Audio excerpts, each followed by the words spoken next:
নমস্কার, কেমন আছো সবাই? আশা করি সকলেই ভালো আছো। আমার চ্যানেলে সবাইকে স্বাগত জানিয়ে আরও একটা নতুন ভিডিও শেয়ার করছি। আজকে আমি তোমাদের সঙ্গে শেয়ার করব কিভাবে আমি একা হাতে সংসারের কাজকর্মের পাশাপাশি ছোট্ট মাটির টালির ঘরটাকে পরিষ্কার পরিচ্ছন্ন করে রাখি। আরও তোমাদের সঙ্গে আরও একটা জিনিস শেয়ার করব, আমি কিভাবে বাড়িতেই গুঁড়ো মশলা তৈরি করে নিই। তো চলো ভিডিওটি দেখতে থাকো। তো সবার ফার্স্টে এখানে আমি উনুনটা বেশ ভালো করে লেপে নিচ্ছি।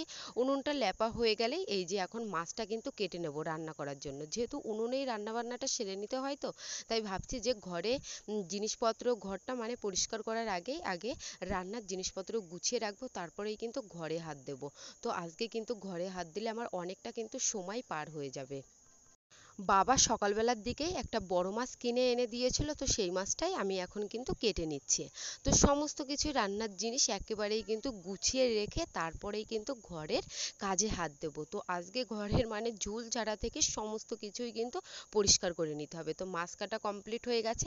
আর কিছু জামা প্যান্ট ছিল, তো বাবার আমার আর তোমাদের দাদা ভাইয়েরই, তো সেই সমস্ত কিছু ভিজিয়ে রেখে দেবো। ভিজিয়ে রেখেই কিন্তু ঘরে চলে যাব। তো যাই হোক, জামা প্যান্টগুলো ভিজতে থাকুক, ততক্ষণে চলে আসলাম ঘরে। তো দেখো, এসে দেখি যে রুমটা কিন্তু এরকম আগোছালো হয়ে রয়েছে। এটা হচ্ছে তোমার ঘর পরিষ্কার করার আগে। তো ঘর পরিষ্কার করে সেটাও কিন্তু তোমাদের সঙ্গে শেয়ার করব যে কিরকম দেখাচ্ছে আর কি। তো ঘর যেরকমই হোক না কেন, ভাঙাচোরা যাই হোক না কেন, যদি পরিষ্কার পরিচ্ছন্ন রাখা যায়, সেই ভাঙাচোরা ঘরই কিন্তু দেখতে ভালো লাগে আর মনের মধ্যে কিন্তু একটা শান্তি মেলে। সবার ফার্স্টেই আগে আমি কিন্তু উপর থেকে কাজটা শুরু করলাম ঝুল ঝাড়া দিয়ে। তো সপ্তাহে কিন্তু 2 দিন আমাকে এইভাবেই কিন্তু পরিষ্কার পরিচ্ছন্ন করে রাখতে হয়। যেহেতু আমাদের মধ্যে মঙ্গলবার, বৃহস্পতিবার, শনিবারে কিন্তু ঘরের ঝুল কিন্তু ঝাড়া যায় না। একটাই টাইম থাকে, সেটা হচ্ছে বুধবার আর হচ্ছে কিন্তু রবিবার। তো সপ্তাহে 2 দিন কিন্তু এভাবেই ঘরের ঝুল কিন্তু ঝেড়ে নিতে হয়। তো এই যে ভালো করে কিন্তু আমি দেওয়ালের গা থেকেও কিন্তু ঝুলগুলো ঝেড়ে নিলাম, আর উপরেও যতটুকু নাগাল পাচ্ছি ততটুকু কিন্তু ঝেড়ে নিচ্ছি চেয়ারের সাহায্যে। আমার ভিডিও তোমাদের কেমন লাগছে অবশ্যই কমেন্ট করে জানিও। যদি এই দিদিভাইয়ের ভিডিওগুলো ভালো লেগে থাকে তাহলে তোমাদের রিলেটিভদের মধ্যে একটু শেয়ার করে এই দিদিভাইয়ের পাশে থেকো, সঙ্গে থেকো। যতদূর চোখে পড়ছে ততদূরই কিন্তু আমি ঝুলগুলো ভেঙে নিচ্ছি। আর প্রত্যেক দিন কিন্তু ঘর ঝাড়ু দেওয়ার সময় হাতের কাছে যে সমস্ত ঝুলগুলো থাকে, তো সেইগুলো কিন্তু ঝাঁটার সাহায্যে বা ঝাড়ুর সাহায্যে কিন্তু ঝেড়ে নিই। এতে দেখা যায় যে ডিপ ক্লিন করার কিন্তু কোনো প্রয়োজনই হয়ে ওঠে না। না হলে তোমরা যদি মনে করো যে 1 সপ্তাহ পর বা 2 সপ্তাহ পরে ঘরের ঝুল ঝাড়বো, তখন দেখা যায় যে আস্তে ধীরে না অনেকটাই কিন্তু ঝুল জমা হয়ে থাকে, তখন কিন্তু ঝাড়তেও আর ভালো লাগে না আর কি। তো অনেকটা সময় কিন্তু ঘরের পিছনে ব্যয় হয়ে যায়। তো এই যে, যেহেতু আমি যেখানে ঘুমাই আর কি চৌকির উপরে, তার উপরেও না অনেকই কিন্তু ঝুল পড়েছিল। তো চৌকি থেকে আমি বিছানার চাদর বালিশগুলো কিন্তু সরিয়ে রেখে দিয়ে তারপরে এই যে মাদুরটা কিন্তু বিছিয়ে নিলাম, যাতে এবার উপরে যে সমস্ত ঝুলগুলো ঝাড়বো, যার নোংরা পড়বে এই মাদুরের উপরেই যাতে পড়ে, যাতে পরবর্তীতে আমি মাদুরটা ধুয়ে নিতে পারি। ঘরের চতুর্পাশে কিন্তু আমার ঝুলঝাড়া মোটামুটি কমপ্লিট হয়ে গেছে, আর ফ্যানটাও কিন্তু খুবই নোংরা হয়েছে। তো আমি এখন কিন্তু একটা সুতির ন্যাকড়া দিয়ে ফ্যানটাও কিন্তু পরিষ্কার করে নেব। তো এই তোমরা দেখতে পাচ্ছ কিনা সেটা আমি বলতে পারবো না, যে একেবারেই কিন্তু ফ্যানের গায়ে ধুলোর কিন্তু স্পট পড়ে গেছে। তো এখন আমি এই যে আস্তে ধীরে কিন্তু ফ্যানটাও পরিষ্কার করে নিচ্ছি। যাক বাবা, ঘরের আনাচে কানাচে কিন্তু আমার ঝুলঝাড়া কমপ্লিট হয়ে গেছে। আর এখন কিন্তু আমি বিছানাটাকে কিন্তু ঠিক করে নেব। ঘর সাজানোর মধ্যে সব থেকে একটা গুরুত্বপূর্ণ বিষয় যেটা পড়ে, সেটা হচ্ছে খাটটাকে সুন্দর করে কিন্তু পরিপূর্ণ করে গুছিয়ে রাখা। তো ঘরের এই খাটেই যদি একটা নতুন বিছানার চাদর যদি পাতা যায় না, তাহলে কিন্তু ঘরের লুকটাই কিন্তু পাল্টে যায়। তো এই যে আমি শোকেস থেকে একটা নতুন বেডশিট পেতে নিলাম, মানে বের করে নিলাম। এখন কিন্তু এই নতুন বিছানার চাদরটাই কিন্তু পেতে দেবো।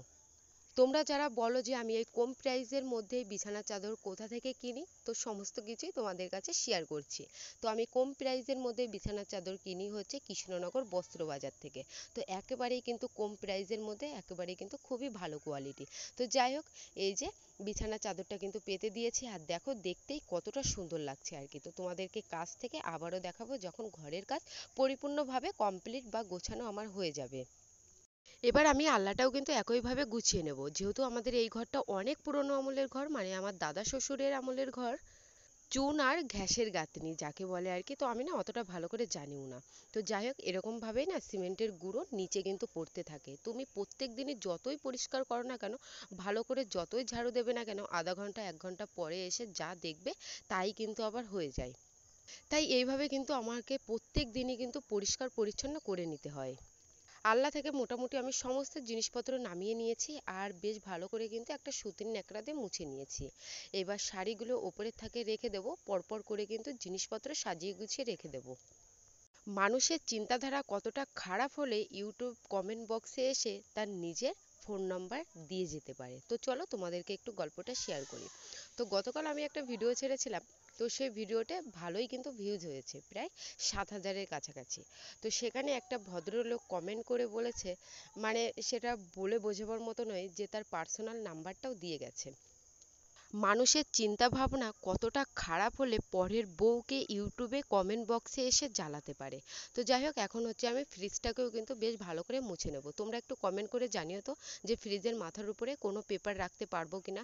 তো দেখো, ফ্রিজের মাথার উপরে কোনো পেপার রাখি না বলেই তো প্রত্যেক দিন কিন্তু আমাকে একইভাবেই কিন্তু ফ্রিজটাকে সুতির ন্যাকড়া দিয়ে পরিষ্কার করে নিতে হয়। ফ্রিজ মোছা আমার কমপ্লিট হয়ে গেছে, এখন হচ্ছে কিন্তু আমি শোকেসটাকে মুছে নেব আর কি। তো শোকেসটাই না সেরকম কোনো ধুলো কিন্তু পড়েনি, যেহেতু প্রত্যেক দিনই আমি ঘর গোছানোর পাশাপাশি পরিষ্কার করে নিই। তোমরাও যদি এরকমভাবে ঘর গোছানোর পাশাপাশি প্রত্যেক দিনই যদি একটু আসবাবপত্রগুলো একটু সুতির ন্যাকড়া দিয়ে যদি পরিষ্কার করে নাও, তাহলে কিন্তু ধুলোর স্পট বা জং ধরার হাত থেকে কিন্তু অনেকটাই রক্ষা পায়। তাহলে কিন্তু দীর্ঘ সময় ধরে তোমাদেরকে শোকেস, আলনা বা ফ্রিজ বা ঘরের যে কোনো আসবাবপত্র কিন্তু পরিষ্কার করতে কোনো প্রয়োজনই হয় না। শোকেসটাও আমার গোছানো কমপ্লিট হয়ে গেছে, এখন হচ্ছে কিন্তু টেবিলটাও গুছিয়ে রাখবো। টেবিলটা যেহেতু একেবারেই আমার ঘরের একেবারেই কিন্তু সামনাসামনি, তাই না বাইরে থেকে টেবিলটার দিকেই বাইরের লোকজনদের কিন্তু একটু বেশি নজর পড়ে। তাই দেখো টেবিলের উপরে কি অবস্থা, চিরুনিগুলো একটা অন্য জায়গায় আর একটা অন্য জায়গায় কিন্তু পড়ে রয়েছে। তারপরে জলের বোতল ছিল, তো সেই সমস্ত কিছু আমি বাইরে রেখে দিয়ে আসলাম। এখন কিন্তু জায়গার জিনিস জায়গা মতো রেখে বেশ ভালো করে কিন্তু গুছিয়ে নেব। যতই আমি ভালো করে গুছিয়ে রাখবো না কেন, আধা ঘন্টা পরে যেরকমটা দেখলে আগোছালো সেরকমটাই কিন্তু আবার হয়ে যাবে। আমরা হচ্ছে ঘরের বউ, আমাদের কষ্টটা কেউ কিন্তু কষ্ট বলে মনে করে না। যতই গুছিয়ে রাখবো না কেন, জামা প্যান্ট বলো যে কোনো জিনিসই, তো একটা জিনিস নিতে যাবে তার সঙ্গে সঙ্গে কিন্তু আরও 4-5টা কিন্তু ফেলে দেবে। তো পড়ে যাওয়ার জিনিস যে পরবর্তী যে তুলে আবার ঠিক জায়গায় রাখবে, সেটা কিন্তু আর রাখে না। তো এর জন্য না মাঝে মধ্যে মনে হয় যে ঘর কোনো জিনিসই কিন্তু গোছাবো না। তারপরে মনে হয় যে না গোছালে আমারই খারাপ লাগবে, বাইরে থেকে লোকজন এসে বলবে যে বউটা কোনো কাজই করে না, ঘর বাড়ি অবধিও কিন্তু গুছিয়ে রাখে না। তো যাই হোক, আমার কিন্তু ঘর গোছানো মোটামুটি কমপ্লিট হয়ে গেছে, এখন ঘরটাকে ঝাড়ু দিয়ে পরিষ্কার করে নিলেই কিন্তু হয়ে যায়। তো দেখো, আজকে ঘরের ঝুল ঝেড়েছি, তো কতটা নোংরা বেরিয়েছে ঘর থেকে একবার তোমরাই দেখে নাও আর কি। একই রকম ভাবেই কিন্তু আমাকে সপ্তাহে 2 দিন কিন্তু ঘরের ঝুল কিন্তু ভেঙে নিতে হয়। আর আমাদের মধ্যে যেহেতু অনেক নিয়ম ধারা, তো প্রত্যেকবারেই না ঝুল ঝাড়া কিন্তু সম্ভব হয় না। সপ্তাহের রবিবার আর বুধবারটা করেই কিন্তু সময় পাই আর কি। এইবার যেহেতু রবিবারে ঝুলটা ঝাড়া হয়নি, তাই দেখো আজকে বুধবার, তো বুধবারে দেখো ঘরের নোংরাটাও কিন্তু বেশ পরিমাণে হয়ে গেছে। ঘরটা আমার ঝাড়ু দেওয়া মোটামুটি কমপ্লিট হয়ে গেছে, এখন হচ্ছে মুছে নেব। ঘরটাকে মুছে নিয়ে তারপরে তোমাদেরকে দেখাবো যে কিরকমটা লাগছে। দেখো, ঘর বাড়ি পরিষ্কার করার পরে এটা হচ্ছে আমার ঘরের ফাইনাল লুক। তো বিছানার চাদর চেঞ্জ করার পরে ঘরের লুকটাই কেমন জানি পাল্টে গেছে, বলো তাই না? তো দেখো, এটা হচ্ছে আলনা, আলনাটাও কিন্তু বেশ ভালো মতো করেই কিন্তু গুছিয়ে নিয়েছি আমি। তারপরে তোমাদেরকে আমি আস্তে ধীরে সমস্ত কিছু দেখাবো। এটা হচ্ছে টেবিল, টেবিলটাকেও মোটামুটি আমি বেশ ভালো করেই কিন্তু গুছিয়ে নিয়েছি, যতটুকু পেরেছি আর কি। এখনো কিন্তু আমার দুপুরের রান্না বান্না সমস্ত কিছুই বাকি রয়েছে, আর তোমাদের সঙ্গে আরও একটা জিনিস শেয়ার করতে হবে, কিভাবে আমি বাড়িতেই গুঁড়ো মশলা তৈরি করে নিই, যে দোকান থেকে কিনতেই হয় না, গোটা মশলা কিনে এনে বাড়িতেই কিন্তু কিভাবে আমি গুঁড়ো মশলা তৈরি করে নিই। তো এটা হচ্ছে আমার ঘরের ফাইনাল লুক। যখন ঘরটা আগোছালো ছিল তখনও কিন্তু তোমাদের সঙ্গে শেয়ার করেছি যে তখন কিরকম দেখাচ্ছিল, আর এখন ঘরটা গোছানোর পরে এখন কিরকম দেখাচ্ছে।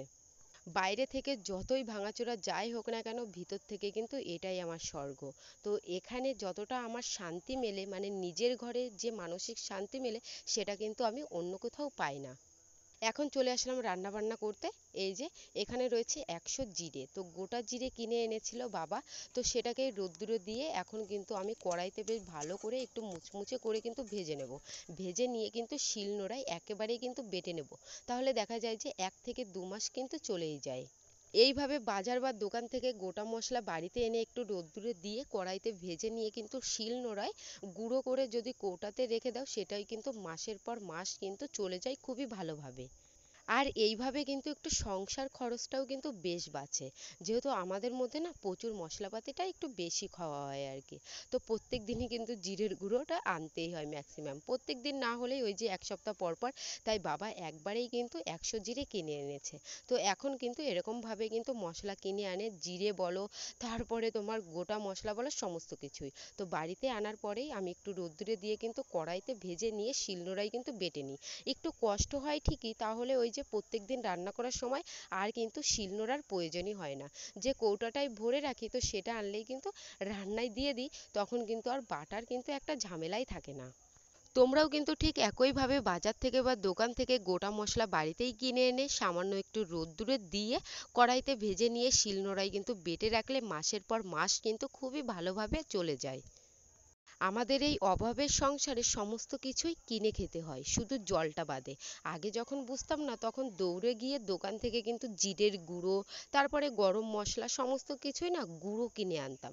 তো এখন যেহেতু বুঝলাম যে ওইভাবে কেনা লস, তাই বাবা কিন্তু বাজার বা দোকান থেকে এইভাবেই কিন্তু গোটা মশলা কিনে এনে দেয়। সেটাকেই আমি 2 থেকে 1 দিন বেশ ভালো করে রোদ্দুরে দিয়ে কড়াইতে মুচমুচে করে ভেজে নিয়ে তারপরে কিন্তু একটু শিলনোড়ায় একটু কষ্ট করে ধৈর্য সহকারে কিন্তু বেটে কৌটার মধ্যে কিন্তু সংরক্ষণ করে রেখে দিই।